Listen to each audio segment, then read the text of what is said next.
Good morning. ഇന്ന് ഇലയുടുപ്പിട്ട പുട്ടൊക്കെയാണ് ഉണ്ടാക്കിയത്. ഇതിപ്പം പാക്കറ്റ് പുട്ടുപൊടി കൊണ്ടാണ് ഉണ്ടാക്കിയിരിക്കുന്നത്. അതങ്ങ് ഉപ്പ് വെള്ളം ചേർത്ത് നന്നായിട്ട് നനച്ചെടുക്കാം.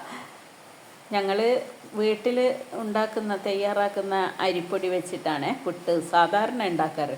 ഒരു മാറ്റം ഇരിക്കട്ടെ എന്ന് വിചാരിച്ചു പാക്കറ്റ് പുട്ടുപൊടിയൊക്കെ വാങ്ങിക്കൊണ്ട് വന്ന് ഇനി ഇതാ പോയിട്ട് വാഴയില വാർന്ന് കൊണ്ടുവന്നിട്ടുണ്ട്. ഇനി ഇതൊരു ഈർക്കിൾ വെച്ചിട്ട് ഒരു കപ്പിൻ്റെ സൈസിൽ ഉണ്ടാക്കിയെടുക്കണം. കണ്ടില്ലേ, ഇത് ഞാൻ വാട്ടാതെ ഈർക്കിൾ കൊണ്ട് കുത്തിയതാണ്. അപ്പോഴെന്താവും, ചീന്തിപ്പോവും.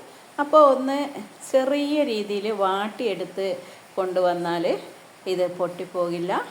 പിന്നെ അധികം അങ്ങോട്ട് വാടുകയും ചെയ്യരുത്. അപ്പോൾ നമുക്ക് ഇത് സ്റ്റിഫായിട്ട് കപ്പ് നിൽക്കില്ല. ഇപ്പോൾ ഉണ്ടാക്കി വെച്ച ആ ഒരു കപ്പൊക്കെ ഇഡ്ഡലി ചെമ്പിലോട്ട് അങ്ങ് കയറ്റി വെച്ച് കൊടുക്കുക. അതിന് ശേഷം വേണം പുട്ടുപൊടി നിറച്ച് കൊടുക്കുക. ആദ്യം തേങ്ങയിട്ട് പിന്നെ പുട്ടുപൊടി ഇട്ട് കൊടുക്കുക. നമ്മൾ പുട്ടും കുറ്റിയിൽ പുട്ടുണ്ടാക്കുന്ന അതേ രീതിയിൽ തന്നെ. അപ്പോൾ ഇതിൻ്റെ ഒരു മെച്ചം എന്താണെന്ന് വെച്ചാൽ നമ്മുടെ ആവിച്ചെമ്പിൻ്റെ വലിപ്പം അനുസരിച്ചിട്ട് ഒരുമിച്ച് ഒരുപാട് പുട്ട് ഉണ്ടാക്കാൻ പറ്റുന്ന, കൂടാതെ നല്ലൊരു രുചിയായിരിക്കും. ആ ഇലയൊക്കെ വാടി വന്നിട്ടുള്ള ആ ഒരു മണമുണ്ടല്ലോ, വാ, സൂപ്പറാണ്. കുട്ടിക്കാലത്ത് പിന്നെ കടയിൽ നിന്ന് വാങ്ങുന്ന ഈ പുട്ട് ഇങ്ങനെ ഇലയിലൊക്കെ പൊതിഞ്ഞ് തരുമായിരുന്നേ. ആ ഒരു കാലത്തേക്കൊക്കെ കൂട്ടിക്കൊണ്ടുപോയേ. ഞാനിതിനൊരു ഉരുളക്കിഴങ്ങ് സ്റ്റൂ ആണ് ഉണ്ടാക്കിയത്. പുട്ടിന് അത്ര നല്ല കോമ്പിനേഷനൊന്നും അല്ല ഈ കറി എന്നറിയാം, എങ്കിലും എനിക്ക് ഭയങ്കര ഇഷ്ടമാണ്.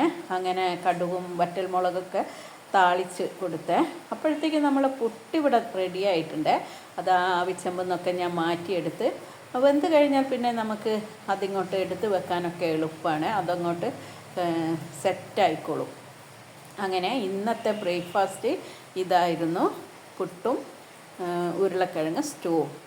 നിങ്ങൾക്കൊക്കെ ഇങ്ങനെ പുട്ടുണ്ടാക്കുന്നത് അറിയാമെന്നറിയാം, എങ്കിലും ഞാൻ കാണിച്ചെന്നേ ഉള്ളൂ.